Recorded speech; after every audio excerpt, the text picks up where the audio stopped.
vamos dizer assim, nesse primeiro tempo que nós estamos tendo aí, estudaremos o sistema de injeção eletrônica ciclo Otto, que é aplicado a moto e carros a gasolina e a álcool.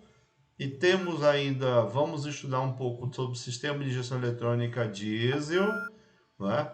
E vamos trabalhar um pouquinho a unidade de gerenciamento eletrônico, os outros sistemas, a rede CAN, diagnóstico, NR, segurança e manual.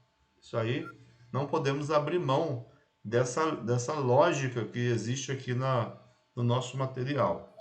Se nós quebrarmos essa lógica aqui, vai complicar tudo. Observe que é necessário, né?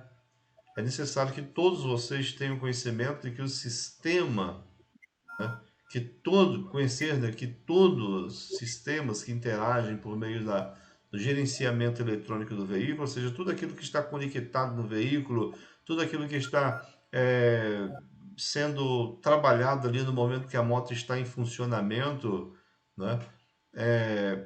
É necessário você ter, no caso, a compreensão, conhecer esse sistema de gerenciamento eletrônico, ajudando, no caso, na realização de diagnóstico, né, preciso. Se você tem o conhecimento, você começa a realizar diagnósticos precisos. E outro detalhe é a questão de planejamento e execução de manutenções preventivas e corretivas. Aí eu sempre falo, ó, nós temos o sistema de manutenção que ela é dividida na realidade em três pontos. Nós temos o sistema de injeção de manutenção preventiva, né?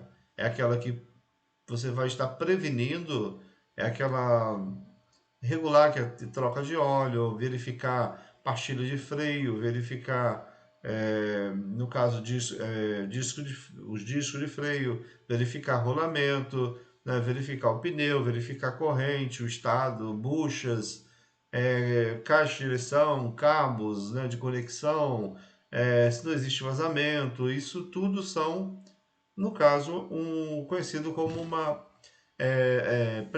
a manutenção preventiva. Entre a preventiva e a corretiva, nós temos a manutenção preditiva. A manutenção preditiva é aquela que, ela, na realidade, ela é feita como se fosse uma preventiva, ok? Mas ela pode ser aplicada uma correção nela. Em que circunstância? Um exemplo, você possui uma pastilha de freio e essa pastilha de freio ela pode rodar, tipo, ela pode rodar ainda 400 quilômetros. Mas o camarada vai fazer uma viagem. Nessa viagem, você não sabe se ele vai rodar mais de 400 quilômetros ou não. Então, se você tem dúvida, você sabe que ela está para mais de meia vida, né? Já está quase chegando, mas ainda dá para rodar um tempinho bom. Mas você não sabe se vai dar para ele. Então, você acaba fazendo a substituição, né? Você fala com o cliente, ó, a tua pastilha ainda não chegou no fim, mas já está chegando, e se chegar, vai detonar aí o disco de freio e automaticamente sua despesa vai ser maior. Então eu sugiro a troca da pastilha de freio de uma vez. Isso é uma manutenção preditiva. Por que preditiva? Você está fazendo a preventiva, e você tem a preventiva e depois você tem a corretiva. Então ela pega da preventiva e ativa da corretiva. Então ela é preditiva na realidade, né? Preditiva. Você acrescenta o D no meio aí. Ela fica no meio dessas duas. A manutenção corretiva é aquela quando você não trocou a pastilha de freio, ou você não trocou vamos dizer assim, um bico de injeção, ou você não trocou uma bomba de injeção que já estava começando a perder a pressão, você não trocou um sensor porque já estava, o sensor de temperatura do óleo, porque já estava começando a dar um problema e você não trocou, aí acabou que deu defeito, né? Deu defeito e o cara, infelizmente, acendeu a lâmpada dele lá, né? Se for só essas questões aí, tá tranquilo, né? Se for um bico injetor, né? que de repente estava começando a apresentar uma trinca ali no engate dele, você não trocou e acabou de quebrar no meio do caminho, o cara vai ficar a pé e vai ficar muito chateado, porque ele fez a revisão com você, né? O seu nome está ali, ele fez a revisão com você, então automaticamente a sua imagem não vai ficar legal. Então a corretiva eu sempre falo assim, é quando o problema já ocorreu. É quando o M já foi feito, aí não tem como voltar atrás, não tem como agir mais nada. Então, geralmente, em uma manutenção preventiva, você pode realizar uma preditiva para evitar uma corretiva. Vamos olhar por esse lado aí. Observem que nos últimos anos, né, com o grande avanço aí da tecnológico no caso, né, os sistemas eletrônicos vêm evoluindo de forma vertiginosa, né, e seguindo nesta mesma evolução a eletrônica embarcada. Então hoje quando nós falamos em injeção eletrônica, nós estamos falando em um sistema no caso de eletrônica embarcada, porque a eletrônica ela não está mais somente dentro de casa, de quatro paredes. Hoje ela está embarcada em um automóvel, em uma motocicleta, em um caminhão, em um avião, não uma aeronave, em um trator. Hoje você vê tratores aí, máquinas, né, que realizam serviços pesados aí, utilizando o sistema de eletrônica embarcada. Hoje, antigamente, o camarada que trabalhava numa máquina reta, escavadeira, trabalhava no calor. Hoje ele trabalha com vidro escuro, com ar-condicionado ligado, geladinho ali dentro, ali tranquilo. Então, isso aí é eletrônica, né? É a evolução do sistema eletrônico, tecnológico, e dessa forma, essa evolução trouxe esse conceito, né? Vamos assim dizer, de eletrônica embarcada dos veículos. Segue o mesmo ritmo, né? A cada novo lançamento surgem evoluções dos sistemas automotivos. Por isso, há uma necessidade muito grande de que o aluno ele procure, no caso, se atualizar a cada veículo que sai, né, cada moto que é lançada, cada componente novo de um sistema de injeção eletrônica que é lançado, é importante que ele se atualize ali na realidade, né? Porque se ele não se atualizar, ele vai ficar para trás. Então ele precisa estar passando pelos processos de atualização, ele precisa estar avançando nisso daí. Olha só, Doutor, seguindo. Sistema de injeção eletrônica Otto. Olha só, nós temos aqui um corpo de borboleta, nós temos aqui um sensor MAF, né? Nós temos aqui um atuador de marcha lenta, olha. Nós temos aqui um sensor de velocidade, olha. Nós temos aqui um CKP, ó, esse aqui é um CKP totalmente diferente do que vocês estão acostumados a ver, né? Temos aqui sonda lambda, temos aqui posição de borboleta, temos aqui o bico injetor, temos outro modelo de bico aqui, temos a unidade aqui, tipo triplexinha, que é o que possui todas aí, né? Temos o corpo de borboleta aqui, várias unidades aqui também conectadas aqui, ó, tudo aqui ao lado. Então, o avanço está muito grande. Então, olha só, para que o motor, daqui as nossas características agora, para que o motor entre em funcionamento, é necessário que admita ar e combustível em quantidades e proporções bastante específicas, para que neles, né, para que nenhum deles sejam desperdiçados. Então, o sistema de gerenciamento eletrônico ele visa acertar a estequiometria, ou seja, fazer com que o sistema estequiométrico seja perfeito. Se não existir uma estequiometria perfeita, nós não temos um sistema de funcionamento redondo, vamos ter um funcionamento quadrado. Aquele funcionamento com cheiro forte de combustível, ou a moto falta combustível. Então, quando nós falamos funcionamento perfeito, ou mistura perfeita, ou proporções, né, bastante específicas, nós estamos falando que existe um sistema estequiométrico. O que é estequiometria? É a qualidade e a mistura perfeita para aquele motor, onde vai ser calculada ali a questão volumétrica do motor, né, e a questão da demanda do motor, do que ele precisa. Então, todos esses itens vão estar sendo analisados, né, para que ele seja no caso, funcione de maneira perfeita. Aí vem a pergunta aqui, ó, mas você sabe como ocorre a admissão de ar e combustível e como são gerenciadas eletronicamente a admissão desses dois componentes? Bom, então olha só, nós vamos ver aqui que, vou voltar aqui rapidinho, né?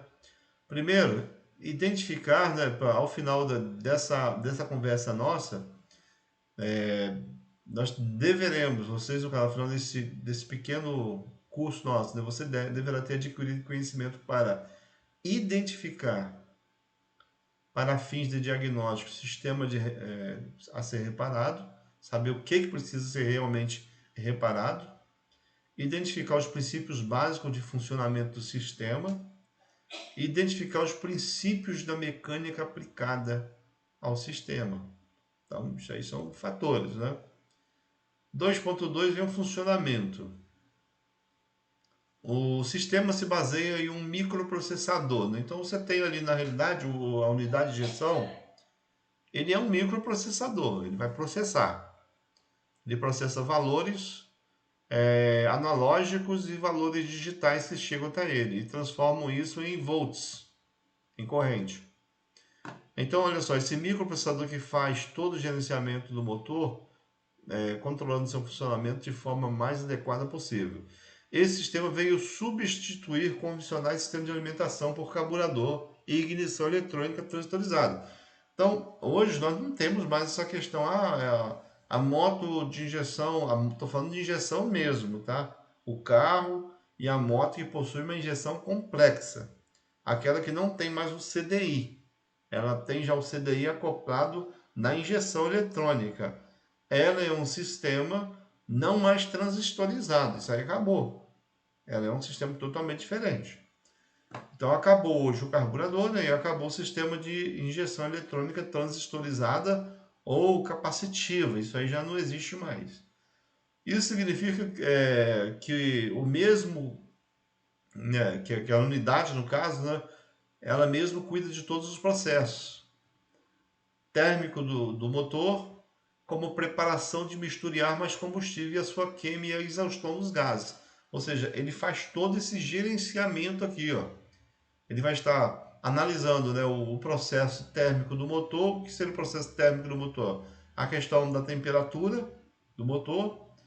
Ele estaria também preparando a mistura de armas de combustível. Para isso ele precisa de parâmetros que já vem na própria unidade, né, relativa à cilindrada do motor. E a sua queima de exaustão de gases, que é feito por quem controla, na realidade, é a unidade de injeção através da sonda lambda, que envia lá rico ou pobre, e a unidade de injeção pode estar avançando isso aí ou diminuindo essas questões aí.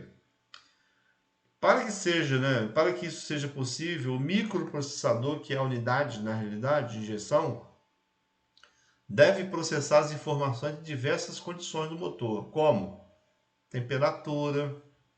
Opa, temperatura é importante para a injeção eletrônica. Temperatura do ar admitido.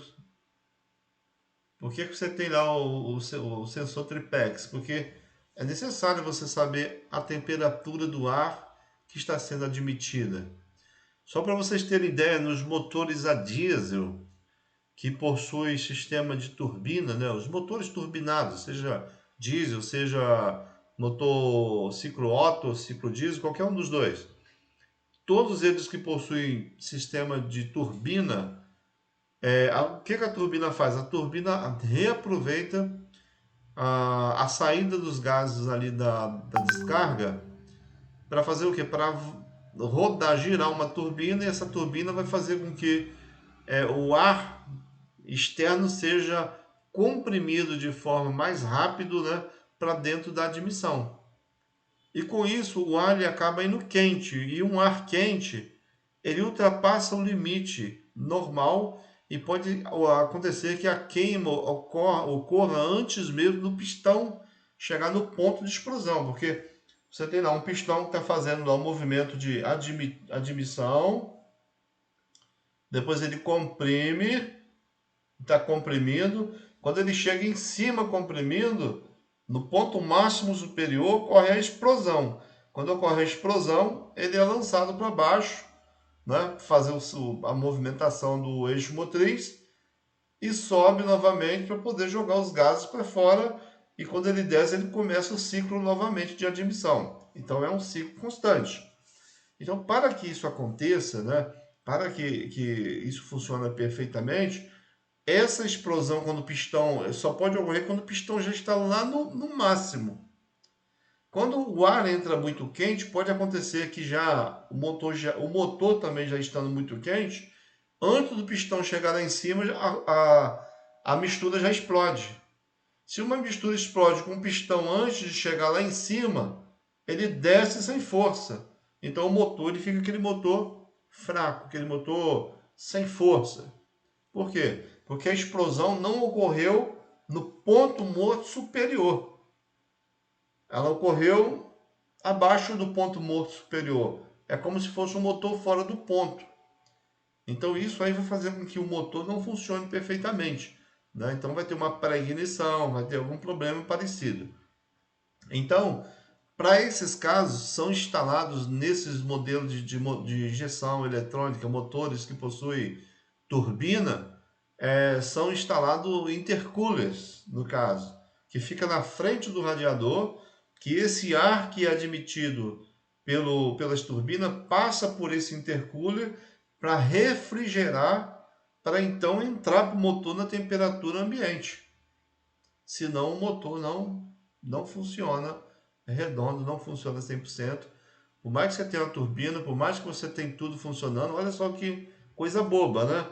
Mas se você não tiver um intercooler funcionando bonitinho, todo vedado, tem que estar vedado. Se tiver um furo no intercooler, acabou o sistema de turbina.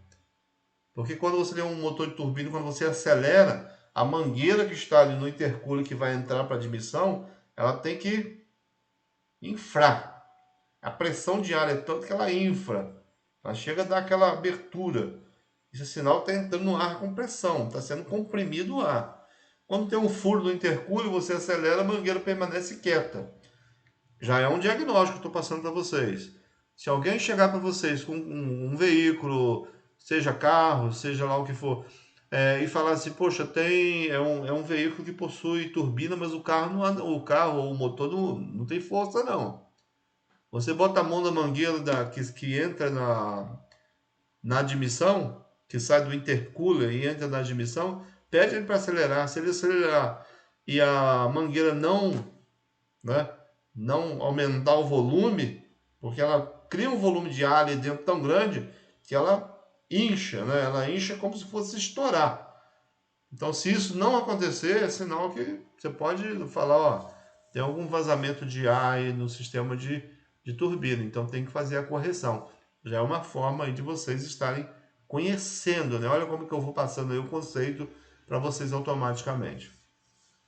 Isso funciona também nas motos a gasolina, a carburada no caso.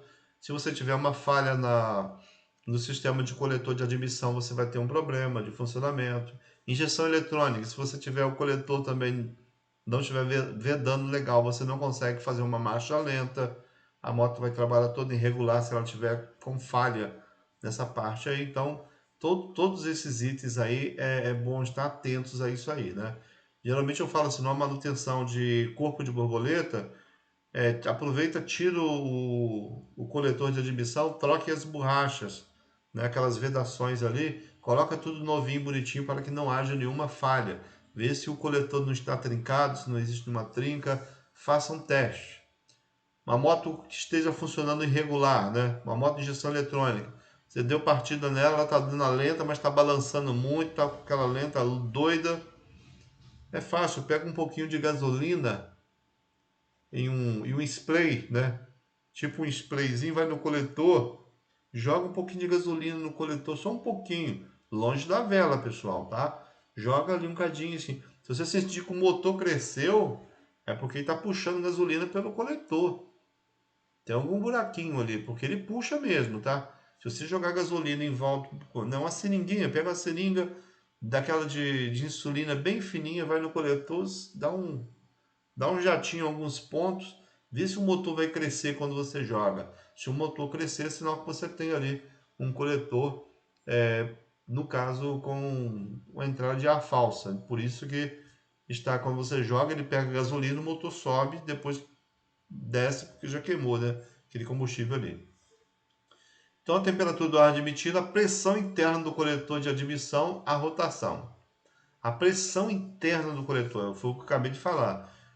Tem que existir uma pressão. Pressão. Essa pressão interna nos motores turbinados é feita pela turbina, né? Pelo sistema de intercooler.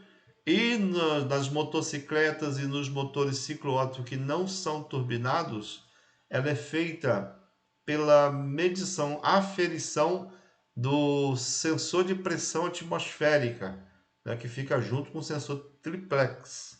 Porque a moto em temperatura não, a nível do mar, ela está em uma pressão atmosférica. Ao nível da serra, ela está em uma outra pressão atmosférica. E os ajustes dos parâmetros de injeção eletrônica são tão precisos, tão grandes, né? Que essa diferença de alto da serra, onde a taxa de oxigênio é baixa, e ao nível do mar, onde a taxa de oxigênio é alta, ela vai ter um diferencial muito grande. A moto de injeção eletrônica, se tiver com o sensor de pressão atmosférica funcionando 100%, ela vai trabalhar bem tanto ao nível do mar quanto na serra. Mas uma moto carburada, por exemplo, já tem essa dificuldade. Se você regular uma moto, né, você regulou lá a estequiometria da moto pelo parafusinho do ar ao nível do mar. Quando essa moto for para a serra, ela vai ter problema, vai ficar ali morrendo, vai estar trabalhando com mistura muito rica, né? E se você regular ela no alto da serra e quando você vier para a praia, para a região litorânea, ela vai trabalhar com mistura pobre, ou seja, fraca, vai ficar fraquinha a moto, ok? Então, esses detalhes aí são detalhes importantes que são necessários aí estar serem analisados na realidade, né? Prosseguindo, pessoal, a nossa aula aí, né? Nossa interatividade. Então, olha só, módulo 2.2 nós temos o funcionamento. Esses sinais, depois de processado, quais sinais que depois de processados? Os sinais de entrada. Vamos voltar aqui, ó. Os sinais de temperatura do ar admitido de pressão são dos sensores, são sinais de entrada. Eles serão, depois de processados, servem para controlar diversos dispositivos que irão atuar no sistema de marcha lenta, no avanço da ignição e na injeção de combustível, entre outros fatores. Então, é necessário que isso esteja funcionando 100%. Não é? Esses parâmetros precisam estar bem estabelecidos. Aí, como resumo, nós temos embaixo aqui o seguinte, olha só. Resumo do caminho completo de todo o sistema de injeção existente. Então, nós temos a entrada de dados. Aonde ocorre a entrada de dados? São os sensores. Então, os sensores são responsáveis pela entrada de dados, informações de entrada de dados da unidade de injeção, conforme a figura está aqui, ó, onde esses sinais serão processados, ok?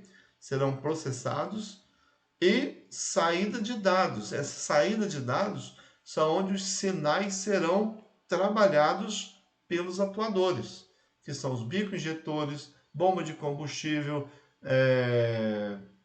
No caso, além da bomba de combustível, nós temos aí a bobina de ignição, né?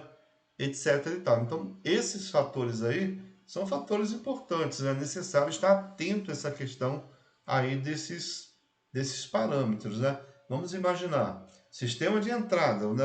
Quais são as da minha entrada? Vamos imaginar de novo. Começa você, né, que já é profissional, que já trabalha na área, começa a imaginar o seguinte, quais são os sensores que eu possuo numa moto de injeção eletrônica, eu conheço.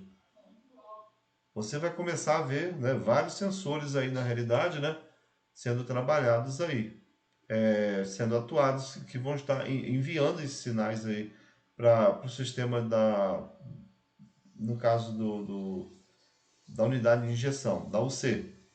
A UC, por sua vez, vai pegar esses sinais, vai processar esses sinais e vai fazer o quê? Olha, eu vou mandar esses sinais agora para os atuadores trabalharem. Então, os atuadores só vão trabalhar se existir sinais de entrada. Se não existe sinais de entrada, não tem o porquê a unidade de injeção falar assim, atuador, abre o bico aí, né? O bico começa a trabalhar. Como o bico vai começar a trabalhar se não tem um sinal chegando, avisando para que o bico seja, continue funcionando? Isso é fato. Quando você liga a chave de ignição e não dá partida no motor, você vê a bomba sendo pressurizada, né? A bomba é ativada, porém, mais ou menos alguns segundos, a bomba para de funcionar. Por quê? Porque não existe nenhum sinal de entrada. Qual é o sinal de entrada que faria essa bomba continuar funcionando? Quem poderia me responder? Qual o sensor que é responsável por fazer a bomba continuar funcionando na partida? Seria o sensor CKP, né? Que estaria enviando um sinal falando o seguinte para a unidade: olha, o motor está girando, o motor está funcionando, ele precisa de alimento, ele precisa de comida. Qual é a comida do motor? É ar mais combustível. Oxigênio mais combustível. Oxigênio mais combustível. Mas pode entrar de qualquer jeito esse ar mais combustível? Não. Tem que entrar na proporção gasolina 14 por 1, álcool 9 por 1, diesel 16 por 1. Então, vamos entender esse álcool 9 por 1, gasolina 14 por 1 e diesel 16 por 1. Vamos entender. Estamos falando de todos os sistemas de injeção aqui, tá? Então, do sistema 9 por 1, álcool, está falando o quê? Que eu tenho uma molécula de álcool para 9 moléculas de oxigênio. Bom, na gasolina eu tenho uma molécula de gasolina para 14 moléculas de ar. Ah, professor, agora eu entendi por que que no álcool ele consome mais, ele bebe mais. Tem mais força? Tem, porque você tem mais moléculas de álcool e menos moléculas de ar, né, de oxigênio. Então você tem mais força na queima. Todo motor que funciona flex, quando você coloca álcool, o torque dele é bem mais alto do que o da gasolina. Sem conversa isso daí. Mas em compensação, consome muito, porque se você precisa, imagine só, se você precisa de 10 moléculas de ar, de álcool, para alimentar, no caso, o primeiro ciclo, você teria, na realidade, 90 moléculas de ar, né, para ele, para 9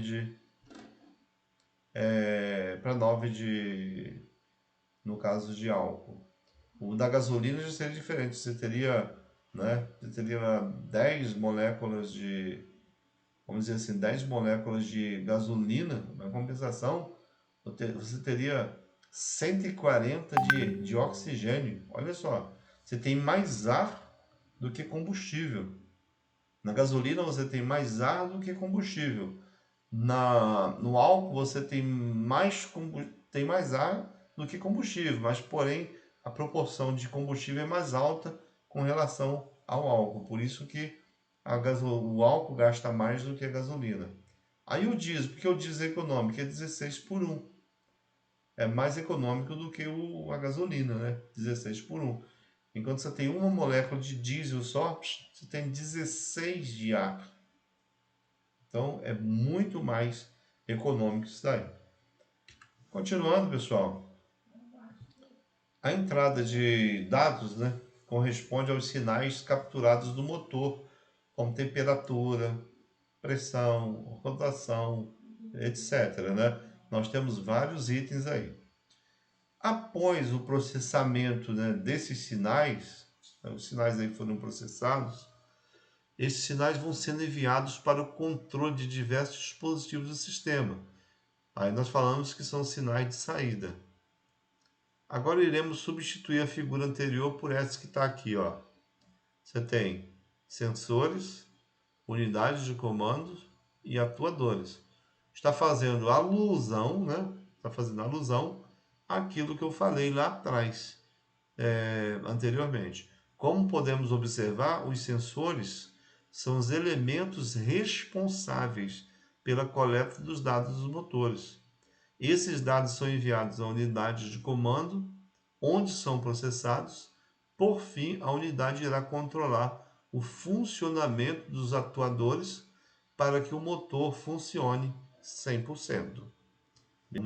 Vamos andar mais um pedacinho. Bom, pessoal, então retomando aqui a nossa ideia, nós temos aí então essa questão de funcionamento, né? Observe o seguinte aí, funcionamento. A unidade de comando, ele é considerado o cérebro, né, de todo o sistema. Analisa as informações dos diversos sensores distribuídos no motor, processa e retorna as ações, né, de controle nos diversos atuadores, de modo a manter o motor em condições ótimas de consumo, desempenho e emissões de poluentes. Então, nós temos a visão, nós temos, né, tato, audição, paladar, nós temos a nossa parte física, nós temos o nosso olfato aqui, ó. Então, tudo, né, audição, paladar, olfato, nós temos todos os sensores aqui, ó. Nós temos os cinco aqui. O corpo humano possui 5 sensores: visão, olfato, paladar e tato. Sem isso, nós não conseguimos fazer nada. Seremos praticamente inúteis, né? No nosso dedo, a resolução do tátil nosso no dedo é muito grande. Aqui no dedo nós temos uma ampliação do tato, diferente daqui. Aqui tem menos. É tanto se você encostar duas pontas de caneta na ponta do dedo, você consegue distinguir que são duas canetas, mesmo sem ver. Se você encostar aqui, você não consegue saber se é uma ou se é duas. Você vai sentir como se estivesse sendo uma só. Por quê? É muito amplo o espaço aqui. Pode coincidir de pegar um e outro, aí você vai conseguir distinguir que são duas canetas. O funcionamento no caso, né? Benefício. O sistema de injeção eletrônica, vamos falar agora desses benefícios que são muito importantes. Os benefícios do sistema de injeção eletrônica de combustível oferecem uma série de vantagens em relação ao seu antecessor carburador. Melhor otimização do combustível, lógico, vai melhorar bastante, né? A questão do consumo vai ser melhor, de desperdício de combustível vai ser melhor, emissão de poluentes, etc. Maior controle na mistura de ar, porque você não precisa ficar regulando toda hora aquilo ali, já faz automático. Mantém sempre dentro dos limites, com certeza. Redução dos gases, como eu falei. Maior controle da marcha lenta. Maior economia de combustível e maior rendimento térmico do motor. Esses fatores aí já são importantíssimos. Então, esses são alguns dos benefícios, né, do sistema de injeção eletrônica. Aí vem a evolução. Os primeiros veículos equipados com sistema de gerenciamento eletrônico de combustível surgiram em 1967, sendo o Volkswagen, no caso, né, o VW, Fastback, no caso, né, Fishback, o primeiro veículo fabricado em série a utilizar um sistema de injeção denominado Bosch, como Degetronic. E antigaço, ó, já usava um sistema de injeção eletrônica. Nessa época aqui a moto nem pensava. As Eu, motinhas. eu, Oi? eu que penso. Eu que pensava que era recente esse negócio, eu não sabia dessa informação. É, isso é antigo, antigo, antigo mesmo. É porque isso, por exemplo, a Volkswagen é alemã, né?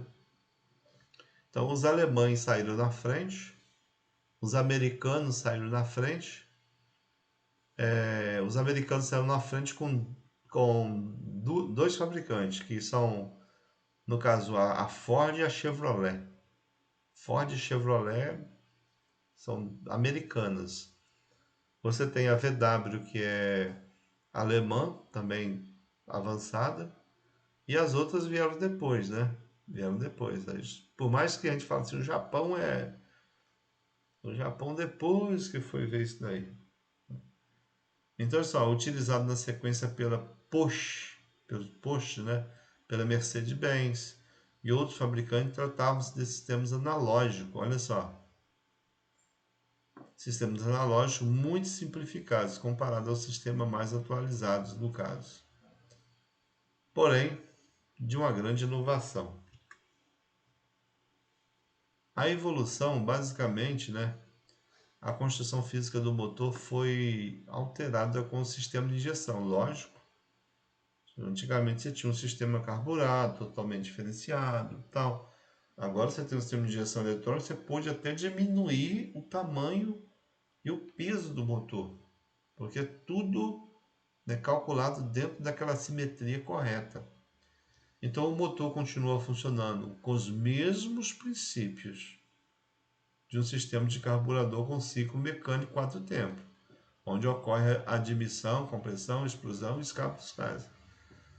O que de fato mudou foi o controle de como é feito o controle da mistura de armas combustível, desde a sua admissão até a exaustão total. Isso aí mudou. Podemos dizer que a função principal do sistema de injeção eletrônica é de fornecer a mistura ideal entre o ar e combustível, relação estequiométrica, igual eu falei lá no início, nas diversas condições de funcionamento.